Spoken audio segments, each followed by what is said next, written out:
नमस्कार, आप देख रहे हैं सुदर्शन न्यूज और मैं हूं आपके साथ अनीता उपाध्याय। स्वागत आप सभी का हमारे इस खास पेशकश में। और आज इस पेशकश के जरिए हम आप सभी को ये बताने वाले हैं कि आयकर रिटर्न भरना आपके लिए कितना जरूरी है। जी हां, 31 जुलाई इनकम टैक्स रिटर्न भरने के लिए आखिरी तारीख है और आप इस आखिरी तारीख का इंतजार ना कीजिए।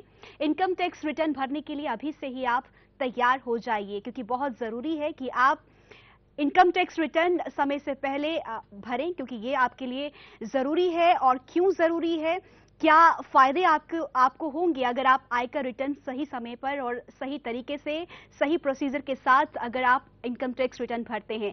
आज हम इसी बाबत तमाम जानकारी लेंगे। हमारे साथ गेस्ट मौजूद हैं, इनकम टैक्स के जानकार गोविंद शरण जी हमारे साथ हैं। सर, बहुत स्वागत आपका। नमस्कार। तो आज हम तमाम क्वेरीज जानेंगे और साथ ही तमाम जो दर्शक इस वक्त हमें देख रहे हैं, इनकम टैक्स रिलेटेड अगर किसी भी प्रकार की आपकी कैसी भी क्वेरीज हो तो आप हमें तुरंत कॉल कीजिए। नंबर्स आपके टीवी स्क्रीन पर तुरंत ही चलने शुरू हो जाएंगे। तो आपके पास हम आना चाहेंगे सर, आप हमें ये बताएं कि इनकम टैक्स रिटर्न भरना हमारे लिए बेहद जरूरी क्यों है? इनकम टैक्स रिटर्न भरना हमारे लिए इतना जरूरी है क्योंकि हर साल डिपार्टमेंट अपना अकाउंट कंसोलिडेट करता है। 31 मार्च 2014 अपने जो भी गवर्नमेंट की इनकम हुई है, खर्चा हुआ है, उसको वो कंसोलिडेट करके अगला बजट उसने पेश करना होता है जी। अगर किसी भी पर्सन ने या इंडिविजुअल ने अपना इनकम टैक्स कम दिया है तो उसको रिटर्न फाइल करते समय वो टैक्स जमा कराना होता है, जिससे कि गवर्नमेंट का रेवेन्यू कंप्लीट हो जाता है। जी। और इनकम टैक्स रिटर्न करने के आज की डेट में बहुत से फायदे हैं उसको, जैसे कि कभी भी आपने होम लोन के लिए जाना है या व्हीकल लोन के लिए जाना है या फिर आपने पर्सनल लोन के लिए जाना है आज की डेट में, तो 3 सालों की रिटर्न हमारे जितने भी फाइनेंशियल इंस्टीट्यूशन या बैंक हैं वो आपसे मांगते हैं। जी। अगर आपके पास 3 सालों की रिटर्न नहीं है तो लोन मिलना थोड़ा सा मुश्किल हो जाता है। बिल्कुल। गोविंद जी, एक कंफ्यूजन इस वक्त तमाम लोगों के बीच ये बनी हुई है कि ये जो इनकम टैक्स रिटर्न इस वक्त भरना है और आखिरी तारीख 31 जुलाई है। हालांकि अभी अभी मोदी सरकार का नया आम बजट भी पेश हुआ है। इसे लेकर भी कंफ्यूजन इस बात की ये है कि लोग कई ये सोच रहे हैं कि 2013 और 14 का जो आयकर रिटर्न वो भरेंगे उसमें उन्हें छूट मिलेगी। क्या ऐसा है, या फिर जो छूट मिलने वाली है वो 1 साल बाद मिलेगी? एक्चुअली क्या है कि जो मोदी सरकार का अभी बजट आया है और उसमें जो घोषणाएं की गई हैं वो जो हमने 31 जुलाई को जो रिटर्न भरना है वो उसमें एप्लीकेबल नहीं होंगी। जी। ये सभी घोषणाएं जो उन्होंने की हुई हैं, अगर प्रेसिडेंट की असेंट इस बजट को मिल जाता है तो वो 1 अप्रैल 2015 से एप्लीकेबल होंगी। यानी कि जो साल इस समय मेरा चल रहा है, 1 अप्रैल 2014 से 31/3/2015 के पीरियड में ये जितनी भी बजट में अमेंडमेंट किए गए हैं ये उस पीरियड में एप्लीकेबल होंगे। अभी मैंने जो रिटर्न भरना है वो पुराने बजट के हिसाब से ही एप्लीकेबल होगा और उसमें वही जो पुरानी छूट थी, लाइक 2 लाख रुपए जैसे हमें इनकम टैक्स में छूट मिलती थी, तो जो हमने रिटर्न भरना है उसमें 2 लाख रुपए की ही छूट मिलेगी। जी, बिल्कुल। तो इस वक्त जो दर्शक हमें देख रहे हैं, उनकी कोई भी इनकम टैक्स रिलेटेड क्वायरीज हो तो तुरंत आप हमें कॉल कर सकते हैं। टीवी स्क्रीन पर लगातार इस वक्त नंबर्स फ्लैश हो रहे हैं। गोविंद जी, आपसे एक और सवाल मैं यहाँ ये करना चाहूंगी, आयकर के दायरे में, आयकर रिटर्न के दायरे में कौन कौन लोग आते हैं और इसकी सीमा, इसकी छूट कितनी होती है? आयकर रिटर्न के दायरे में आज की डेट में सभी लोग आते हैं। अगर देखा जाए बेसिकली अगर हम इंडिविजुअल पर पर्सन की बात करते हैं तो जिसकी भी इनकम जो है 2 लाख रुपए से ऊपर है वो इनकम टैक्स के दायरे में आते हैं। लाइक इंडिविजुअल हो गए, एचयूएफ, बहुत से लोगों ने एचयूएफ बनाया होता है, जैसे 3-4 लोग जो फैमिली में है वो एचयूएफ बना लेते हैं तो उनको भी रिटर्न 31 जुलाई तक फाइल करना है। बहुत से लोग मिलकर के पार्टनरशिप बना लेते हैं तो पार्टनरशिप फर्म को भी 31 जुलाई तक रिटर्न फाइल करना होता है। कंपनी होती हैं, सोसाइटी होती हैं, सभी को रिटर्न फाइल करना होता है। लेकिन मैं एक चीज यहां पर बताना चाहूंगा कि जिन लोगों का ऑडिट होता है उनकी रिटर्न फाइलिंग की डेट 31 अगस्त है, ना कि 31 जुलाई है। तो वो 1 महीने तक उनके पास अभी और टाइम है, वो 31 अगस्त तक रिटर्न फाइल कर सकते हैं। जी, बिल्कुल। गोविंद जी, आपसे ये भी मैं जानना चाहूंगी, आयकर रिटर्न भरने का प्रोसीजर और साथ ही हम देखते हैं कि जनरली लोग खुद भी आयकर रिटर्न फाइल करना चाहते हैं, क्योंकि अक्सर लोग कंसल्टेंट के पास नहीं जाना चाहते क्योंकि उनकी फीस भी बहुत अधिक होती है। तो खुद अगर कोई व्यक्ति, कोई पर्सन अगर खुद आयकर रिटर्न फाइल करवाना चाहे तो उसके लिए क्या प्रोसीजर है और किन किन सावधानियों से गुजरना चाहिए उस वक्त उस व्यक्ति को? ये आपने बहुत ही अच्छा सवाल पूछा है इस समय, क्योंकि आज की डेट में हर पर्सन को अपना इनकम टैक्स रिटर्न भरना होता है और आजकल कंसल्टेंट के पास जाता है तो उनके पास काफी रस होता है, जी। उसको 1-2 घंटे वेट करना होता है, फिर उसको वहां पर पेमेंट भी करना होता है। हमारी सरकार ने रिटर्न भरने का प्रोसीजर बहुत ही आसान कर दिया है। अगर आपने रिटर्न भरना है तो इनकम टैक्स की साइट पे जाके आप रिटर्न भर सकते हैं। इनकम टैक्स इंडिया e-filing.gov.in, जी। आप उस साइट पे जाएं, पहले अपने आप को रजिस्टर कराएं। रजिस्टर कराने के लिए आपको अपना पैन नंबर डालना होगा, जी। आपको अपना डेट ऑफ बर्थ डालना होगा, हम्म। तो आपको उसका एक्नॉलेजमेंट अपने ईमेल आईडी पर मिल जाएगा। जी। जब आप वहां पर रजिस्टर हो जाते हैं तो उसके बाद आप वहां पर जाके रिटर्न फाइल कर सकते हैं।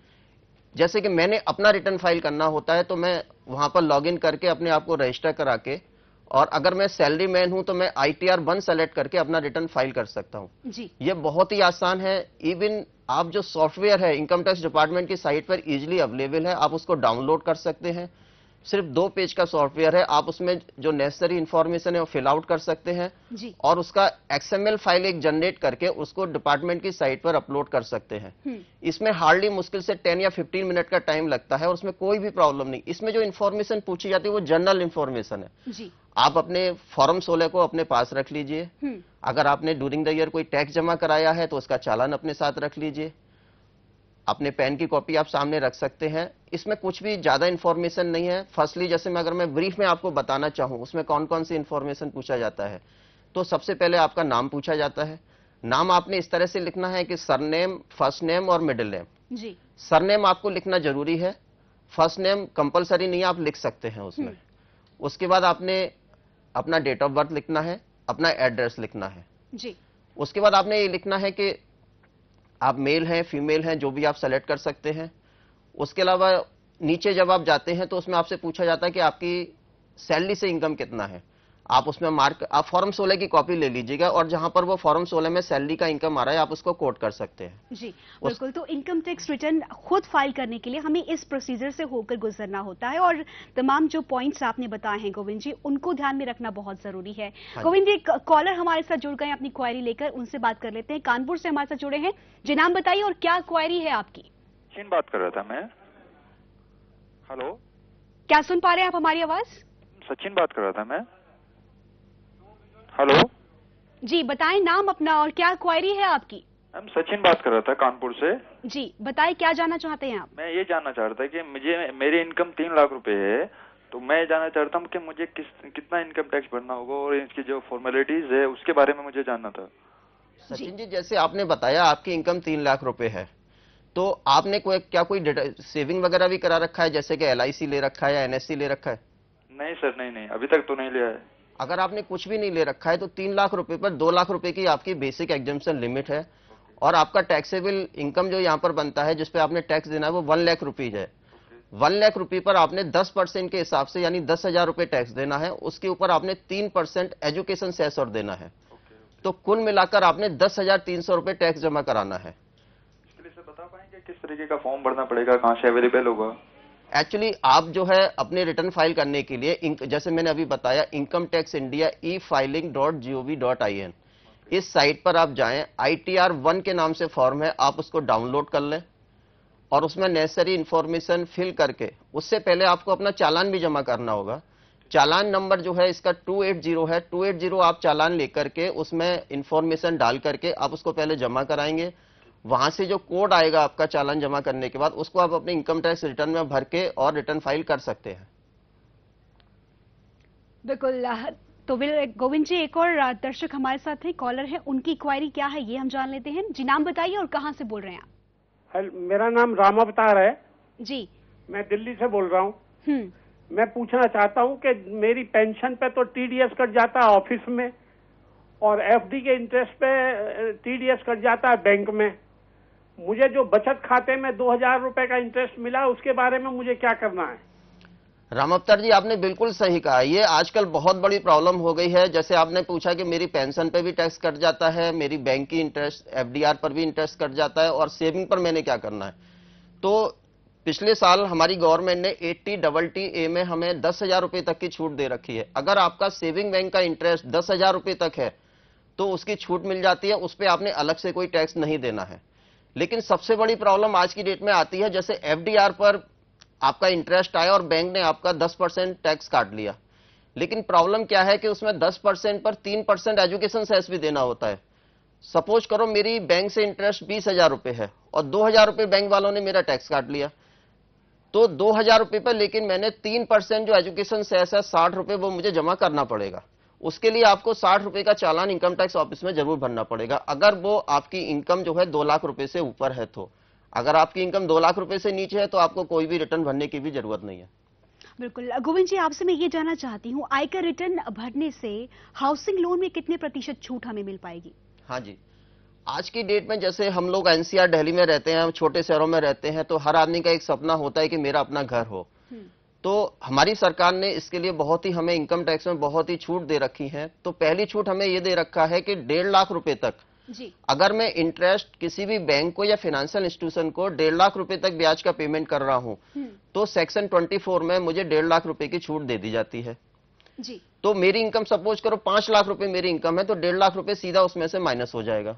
सेकेंडली, अगर मैं किसी प्रिंसिपल का पेमेंट कर रहा हूं, मैंने 20 लाख रुपए का लोन लिया है, 2 लाख रुपए का सपोज करो मेरा इंस्टॉलमेंट बन रहा है पूरे साल में, उसमें से 1,60,000 रुपए मेरा इंटरेस्ट है और 40,000 रुपए मैंने इंस्टॉलमेंट का पेमेंट किया है। तो जो 40,000 रुपए का मैंने पेमेंट किया है वो आयकर अधिनियम की धारा 80C के तहत 40,000 की मुझे वहां छूट मिल जाएगी, और जो 1,60,000 का मैंने इंटरेस्ट पे किया है उसमें 1.5 लाख रुपए की मुझे छूट मिल जाएगी। तो आप ये देखें कि मैंने 2 लाख रुपए का पेमेंट किया और मुझे 1,90,000 रुपए तक की सरकार ने छूट दे दी है उसमें। तो हाउसिंग लोन लेने का मुझे बहुत बेनिफिट है। आज की डेट में आप अपना हाउस परचेज करें, उस पे इनकम टैक्स की छूटों का फायदा उठाएं और टैक्स भी आप बचा सकते हैं उसमें। बिल्कुल। तो इसके अलावा और क्या क्या फायदा हमें होगा अगर हम ठीक समय में और समय से पहले अगर इनकम टैक्स रिटर्न दाखिल कर लेते हैं? तो एक और कॉलर हमारे साथ हैं गोविंद जी, उनकी क्वारी क्या है ये जान लेते हैं। नाम बताएं और क्या क्वारी है आपकी इनकम टैक्स रिलेटेड? जी, मैं डॉक्टर तिवारी बोल रहा हूँ जी। मेरे को ये पूछना है कि जो हाउसिंग लोन में इंटरेस्ट का बेनिफिट दिया गया है सरकार द्वारा, तो वो 25 लाख रुपए फिक्स है कि 25 लाख तक का मकान होना चाहिए, या एक पर्टिकुलर अमाउंट फिक्स है कि इससे महंगा मकान नहीं होना चाहिए?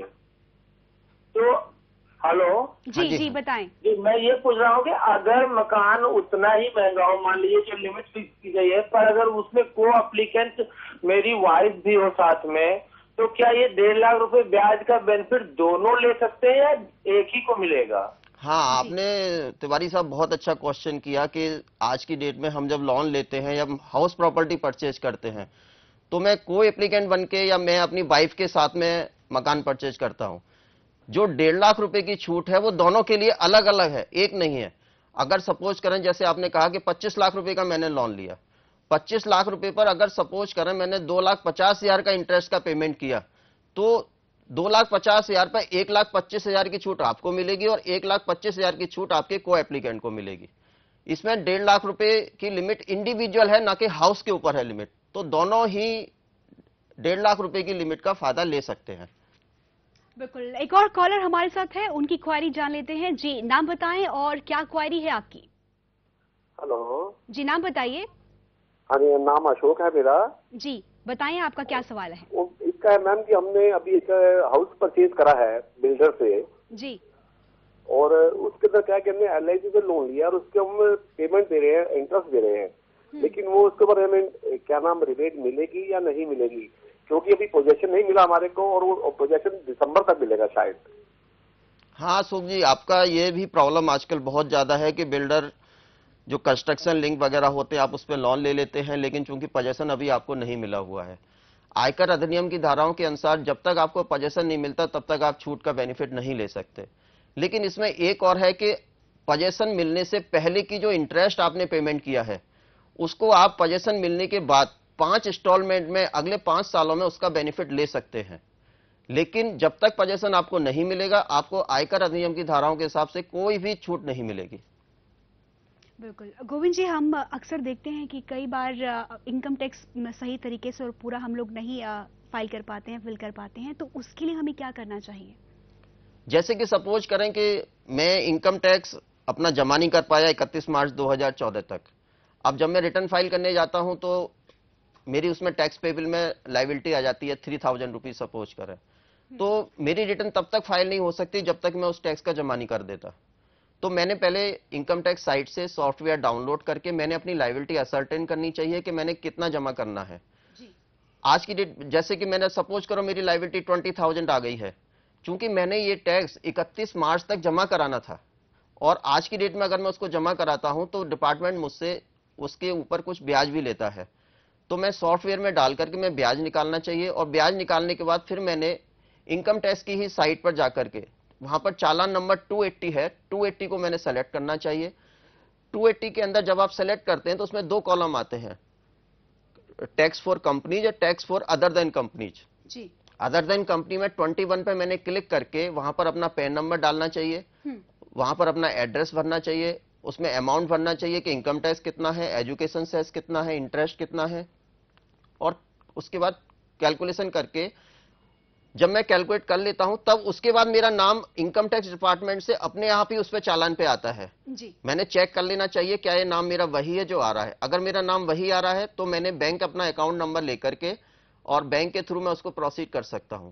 मैं अपना टैक्स जो है 2-3 तरीके से जमा कर सकता हूं। अगर मेरे पास बैंक का ऑनलाइन अकाउंट है तो मैं ऑनलाइन लॉगिन आईडी पासवर्ड करके मैं टैक्स जमा कर सकता हूं। अदरवाइज मैं बैंक के काउंटर पे जाके चालान की कॉपी ले जाके बैंक को भी चालान दे करके अपना टैक्स जमा कर सकता हूं। मैं अपने चेक के थ्रू भी टैक्स जमा कर सकता हूं और कैश पेमेंट करके भी मैं टैक्स जमा कर सकता हूं। जी बिल्कुल। तो जो लोग इनकम टैक्स रिटर्न नहीं भर पाए हैं उसके लिए आपने प्रोसीजर बताया गोविंद जी कि वो किस तरह से भर सकते हैं। अगर इस प्रकार की भी क्वारीज अगर आपकी हैं तो आप तुरंत कॉल कीजिए, नंबर्स आपकी टीवी स्क्रीन पर हैं। एक और कॉलर हमारे साथ जुड़ गए हैं, नाम बताएं और क्या क्वारी है आपकी। हेलो जी बताएं। मैं इसार हरियाणा से बोल रहा हूँ मैडम। जी क्या सवाल है आपका। मेरा ये जी मैडम जी ये कोई पीएन नंबर का कुछ इसमें गड़बड़ हो गया है इसका, और तो अभी तक मेरे पास फॉर्म नहीं मिला है, तो इसका 31 के बाद में भरेंगे तो उसका क्या प्रोसीजर है मैडम। जी तो 31 के बाद ये भरेंगे इनकम टैक्स रिटर्न। ईसार जी अगर 31 के बाद आप रिटर्न भरते हैं तो उसमें प्रॉब्लम नहीं है, आप 31 के बाद भी रिटर्न भर सकते हैं, लेकिन आपका टैक्स 31 तक पूरा जमा होना चाहिए। आप ये इंश्योर कर लें कि जितना भी टैक्स आपका बनता है आप 31 तारीख तक जमा कर दें और उसके बाद आप रिटर्न फाइल कर सकते हैं। 31 मार्च 2015 तक आपको कोई भी इंटरेस्ट नहीं देना होगा, कोई भी पेनल्टी नहीं देनी होगी। उसकी एक ही कंडीशन है कि 31 जुलाई तक आप अपना टैक्स डिपार्टमेंट के साथ जमा कर दें। बिल्कुल। गोविंद जी आपसे ये भी जानना चाहते हैं आयकर रिटर्न भरने से क्या क्या फायदे हमें होंगे। आयकर रिटर्न भरना एक तो हमारी मॉरल रेस्पॉन्सिबिलिटी है, गवर्नमेंट का रेवेन्यू जो गवर्नमेंट हमारे ऊपर खर्चे करती है, इंफ्रास्ट्रक्चर पे खर्चे करती है, तो गवर्नमेंट अपना रेवेन्यू डिफरेंट शेप में income tax, excise, service tax के रूप में हमसे लेती है। जी। तो ये हमारी मॉरल रेस्पॉन्सिबिलिटी कि जो भी हमारी इनकम है हम उसका प्रॉपर अकाउंट करें और उसके बाद साल के एंड में हम उसका रिटर्न फाइल करें। सेकेंडली क्या है, आज की डेट में चूंकि आदमी की एम्बिशन बढ़ती जा रही है, मुझे हाउस चाहिए, व्हीकल चाहिए, पर्सनल लोन चाहिए, कुछ भी चाहिए, तो लोन लेने के लिए बैंकर की एक बहुत बड़ी रिक्वायरमेंट होती है कि बैंकर मुझसे 3 सालों का इनकम टैक्स का रिटर्न की कॉपी मांगता है। जी। तो ये बहुत ही कंपलसरी है। अगर आपने अगले 3 सालों में कोई भी लोन लेना है तो मैं तो यही कहूंगा कि आप अभी से ही रिटर्न फाइल कर दें जिससे कि आपको आगे प्रॉब्लम ना हो। बिल्कुल। कॉलर एक और हमारे साथ है, नाम बताएं और क्या क्वारी है आपकी। हेलो जी। हाँ, इलाहाबाद से अमर बोल रहा हूँ। हेलो जी पूछिए सवाल अपना। ये रिटर्न का 31 जुलाई डेट है, ये विभाग ने तो इसमें रिटर्न दाखिल किया हुआ है, टैक्स का कैलकुलेशन आ गया है जी, तो क्या इसको हमको भरना जरूरी है। हाँ अमर जी, अगर आपका विभाग ने अगर टैक्स भी काट रखा है, कैलकुलेशन कर रखा है, लेकिन अगर आपकी आय 2 लाख रुपए से अधिक है तो आपने रिटर्न फाइल करना बहुत जरूरी है। आप ये ना सोचें कि मेरा टैक्स कट गया तो मुझे रिटर्न फाइल नहीं करना है। आपने रिटर्न फाइल उस कंडीशन में भी करना है अगर आपका पूरा टैक्स कट चुका है।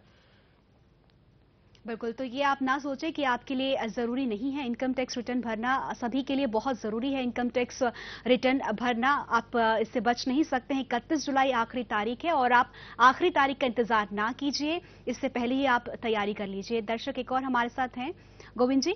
हाँ जी बताएं अपनी क्वारी क्या है आपकी। हेलो जी नाम बताइए और सवाल पूछिए अपना। हाँ जी मैडम, मैं ये पूछना चाहता हूँ कि अभी जो 31 जुलाई लास्ट डेट है रिटर्न भरने की। अभी गवर्नमेंट की साइट 26 जून को चालू हुई, तो अभी हेलो जी बताएं। 26 जून को चालू हुई, 31 वो डेडलाइन बता रहे हैं, तो वो इतने कम समय में पूरा रिटर्न कैसे भर सकता है? वो डिपार्टमेंट कुछ डेट एक्सटेंड करने वाला है या नहीं करेगा? नहीं, income tax department date extend करेगा या नहीं करेगा ये तो डिपार्टमेंट का पर्सपेक्टिव है। और आपने जो दूसरा क्वेश्चन किया कि 26 जून को ये सिस्टम पे आया, इस वजह से टाइम कम मिला हमें और इस वजह से हम नहीं फाइल कर पा रहे हैं। 26 जून को जो सॉफ्टवेयर जो डिपार्टमेंट ने डाउनलोड किया वो एक्सेल बेस्ड सॉफ्टवेयर था। उससे पहले Java based software already department की साइट पर अवेलेबल था। जावा बेस्ड सॉफ्टवेयर भी बहुत ईजी है, अगर आप उस पर भी जाके रिटर्न फाइल कर सकते हैं। तो अभी भी आपके पास 5 दिन का टाइम है, आप 5 दिन में अपनी इंफॉर्मेशन फाइंड आउट करके आप इसकी रिटर्न को फाइल कर लीजिए। और अगर फिर भी अगर आपसे कोई भी गलती हो जाती है रिटर्न फाइल करने में या कुछ भी छूट जाता है तो 31 जुलाई के बाद आप रिवाइज रिटर्न भी फाइल कर सकते हैं। एक और कॉलर हमारे साथ हैं जी, नाम बताइए और क्या सवाल जानना चाहते हैं आप? सर मेरा नाम निशांत मिश्रा है जी। हाँ जी, अच्छा मैम मेरा नाम निशांत मिश्रा, मुझे सर से पूछना था कि हेलो जी पूछिए। हाँ जी, कि सर मैंने ना अपना रिटर्न फाइल करी थी पिछले मतलब 2012-13 में, तो उसके बाद मुझे ना इनकम टैक्स की तरफ से ना नोटिस आता है और उसमें कहा है कि आपने सर आपका इंटरेस्ट 10 रुपए सिर्फ दिखा दे कि आपको एक्स्ट्रा पे करने पड़ेंगे। तो उसको पे करने के लिए मैं दोबारा क्या उनके पास जाके दोबारा चालान भर के वो पे कर सकना जरूरी है या नहीं? तो हाँ, 10 रुपए अमाउंट है। हाँ निशान जी, अगर आपका 10 रुपए भी डिमांड बनता है तो आप देर ना करिए, आप चालान नंबर 280 सेलेक्ट कीजिए और 10 रुपए पर जो भी ब्याज बनता है उसके ऊपर भी उसको आप जमा करके खत्म कीजिए, क्योंकि ये आपका बढ़ता जाएगा और हमेशा आपका पेंडिंग में आता रहेगा। तो इसलिए आप 10 रुपए हो या 20 रुपए जितना भी आप इमीडिएटली फाइल कर दीजिए। बिल्कुल, तो इमीडिएटली आप फाइल कर लीजिए और जितना भी चालान आपका है वो आप भर लीजिए, देरी ना कीजिए इसमें। कॉलर हमारे साथ एक और हैं गोविंद जी, उनकी क्वेरी भी हम जान लेते हैं। नाम बताइए और क्या सवाल आप जानना चाहते हैं?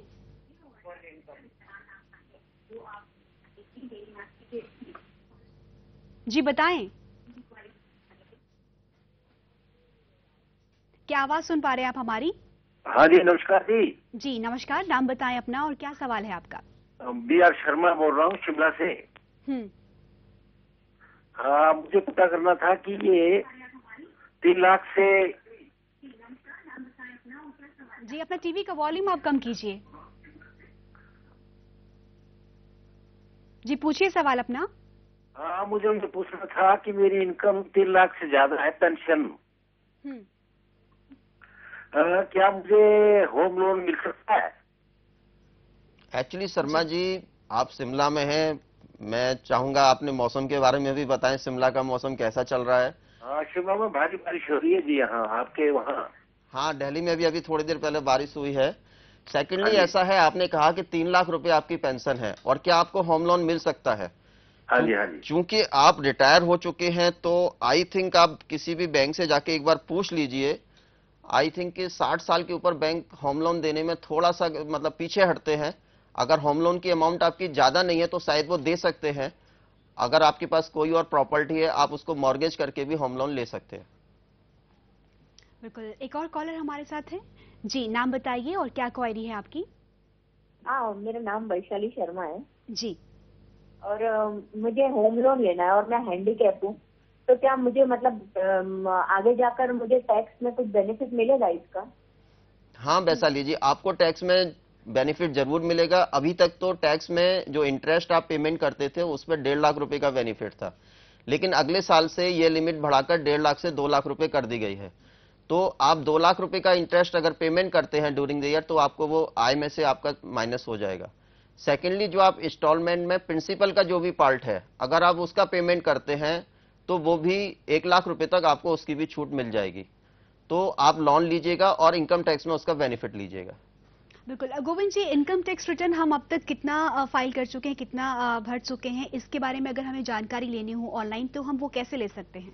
आप अपना लॉगिन आईडी करके और उसमें आप जब लॉगिन करते हैं तो पुराने साल की जो आपने रिटर्न फाइल की है वो उसमें रिफ्लेक्ट हो जाती हैं। इवन रिटर्न भी रिफ्लेक्ट होती है और वो प्रोसेस हुई या नहीं हुई वो भी उसमें आ जाता है और उसमें कोई ड्यूटी डिटरमिन है या नहीं वो भी उसमें आ जाती है। जी। तो मैं तो सभी एसएससी से यही कहूंगा कि आप जब भी इनकम टैक्स साइट को लॉगिन करें तो आप पुरानी रिटर्न जरूर देख लें, क्या उनमें कोई डिमांड बाकी है तो वो भी एक बार चेक कर लें। जी गोविंद जी, जो भी आयकर रिटर्न हम भरते हैं और इस आयकर रिटर्न का सरकार द्वारा किस तरह से यूटिलाइज होता है या किया जाता है? एक्चुअली जैसे सरकार अपना बजट बनाती है तो उसमें एक एस्टीमेट करता है कि मैंने इनकम टैक्स से हमारी इतनी रिकवरी होनी है, तो सरकार जो भी इनकम टैक्स से रिकवरी होनी है तो उसी हिसाब से अपना एक्सपेंडिचर बजट बनाती है कि मैंने ये पैसा कहाँ यूज करना है, जैसे मैंने इंफ्रास्ट्रक्चर पे करना है या किसी मेडिकल के लिए करना है या एजुकेशन के लिए करना है। जी। पीछे जैसे हम इनकम टैक्स देते हैं उसमें हम 3% जो है इनकम टैक्स के ऊपर सेस भी देते हैं, जिसको कि education cess and secondary and higher education cess भी कहा जाता है। तो पार्टिकुलरली जो 3% हम देते हैं उसको सरकार एजुकेशन के लिए ही यूज करती है। जी बिल्कुल, तो इनकम टैक्स रिटर्न भरना आप सभी के लिए बेहद जरूरी है, ये आपने आज जाना है। 31 जुलाई आखिरी तारीख है और आप इस अंतिम तारीख का इंतजार ना कीजिए, उससे पहले ही आप इनकम टैक्स रिटर्न भरने के लिए तैयारी कर लीजिए। तो बहुत बहुत शुक्रिया गोविंद जी आपका इस बातचीत के लिए और इस चर्चा में शामिल होने के लिए, और तमाम जो दर्शक इस वक्त हमें देख रहे थे जिन्होंने हमें कॉल किया उनकी क्वायरीज को सॉर्ट आउट करने के लिए। फिलहाल मेरे साथ इस खास पेशकश में इतना ही। देश दुनिया की तमाम खबरों के लिए आप देखते रहिए सुदर्शन न्यूज। जय हिंद।